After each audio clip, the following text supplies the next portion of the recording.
Hello Internet, today we're going to develop some black and white film.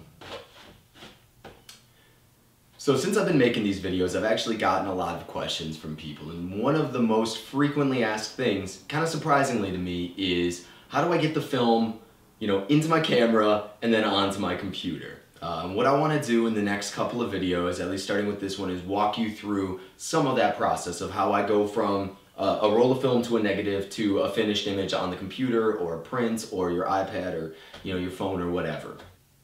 There's nothing you can do that's going to make you feel more like an actual photographer than developing black and white film for yourself. You're going to need some equipment. The good news is almost all of this stuff is pretty inexpensive and it's almost all reusable. So you can use it over and over and over. And once that initial investment is done, you're actually going to save a lot of money versus getting it developed at a lab or a Photoshop. So to start out, you're going to need your developer, you're going to need your fixer, you're going to possibly need stop bath and photo flow. These aren't as necessary, but they were cheap and I got them thrown in. You're going to need a developing tub with reels inside there. You're going to need a timer.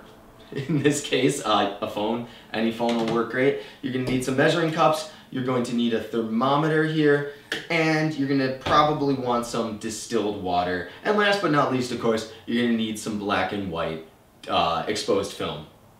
So the first step here is going to be to get the film onto the development reels and into the tank.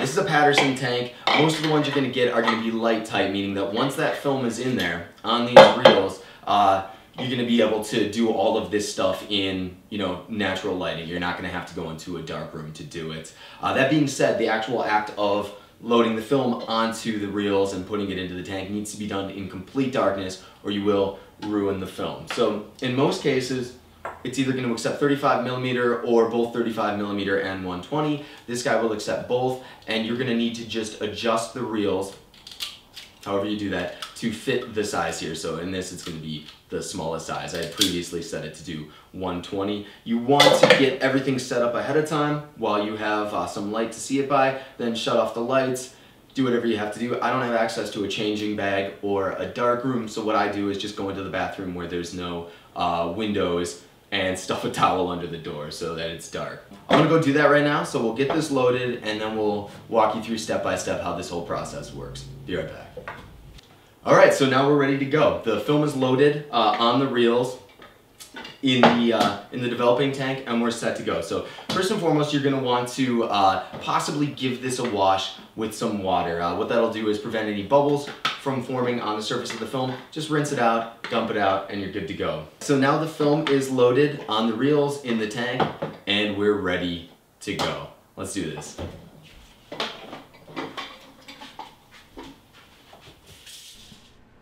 So we're going to add the water here. Like I said, this is just going to kind of rinse the film off to prevent any bubbles from forming on the surface when we do add the chemicals. You don't want to end up with marks on it from this, so you just rinse it off with some water, dump it out, and you're good to go. So now we're going to add the developer. I'm using D76, and I'm going to cut it with water. So I'm going to add half water, half D76, a 1-to-1 mixture. Reason being, I've been told, and I don't know exactly how much truth there is to this, but I've been told that that is going to give you the finest grain possible out of the Tri-X film. Who knows? Who knows? It's just how I do it. So what you're going to do is, based on the mixture you use, there's a website called Digital Truth, and I'll link to it on the bottom here, and you can click through to there, but it's really, really useful. I believe they've also got an app. So you're going to check the temperature. In this case, I wanted it to be 20 degrees Celsius. But the mixture, the desired temperature, how long you're going to develop, all of that stuff is going to come through on that app. So what you want to do is just punch in the film you're using, punch in the developer you're using, and the mixture, and it's going to give you all the pertinent information. So super, super useful. Go ahead and add your developer into the tank, which is invisible, obviously, in this case, but add it in there, and we're going to start agitating. So once I had mustered the strength to get that lid on there, and it took some doing, you're going to agitate your film. And this is simply just turning the film end over end. And you can do this either 10 seconds every 1 minute or for 5 seconds every 30 seconds. And this is just going to make sure that the film is completely immersed in the chemicals and that active chemical is consistently touching all parts of the film to develop it.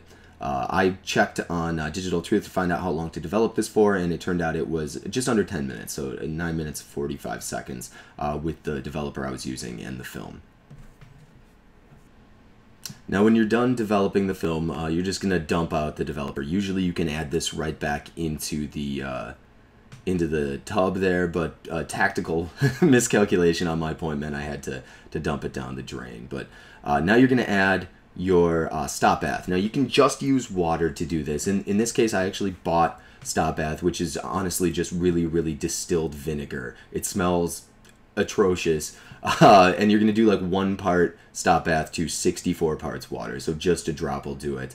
And what this is gonna do is rinse the developer right off of the film and stop the developing process, so that you can then fix the film. When the stop bath is done, you're just going to go ahead and dump it out. Now we're going to go ahead and add our fixer. Now, as the name would indicate, this is going to fix the image onto the film, or fix the film. Once you're done with this step, the film itself is no longer going to be light sensitive. So we're almost done. We're in the home stretch here. While I was waiting for the fixer here, I just got the photo flow ready. Now this step isn't necessary per se. Photo flow is just going to kind of help the film dry without any watermarks forming. To me, that's worth it. You just use a tiny little drop here. I didn't measure specifically, but just a little bit goes a long way when it comes to this stuff. Now that you're all done with the fixer, you're going to dump this guy out. Like the rest of the chemicals, this can be reused if you are so inclined. But once you've dumped it out, you're just going to give it a final rinse with water. And for this stage, I just use tap water. You want to do this for anywhere from 15 to 20 minutes. Just take the top of the tub off and let the water run over it.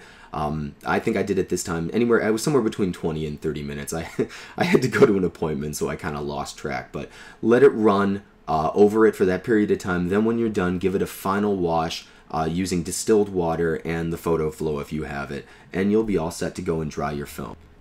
And last, I'm going to finish with some Silence of the Lambs footage of how I hung them up. Clips didn't come with the order of all my chemicals and everything, so I ended up just fashioning myself some out of paper clips, and they worked great.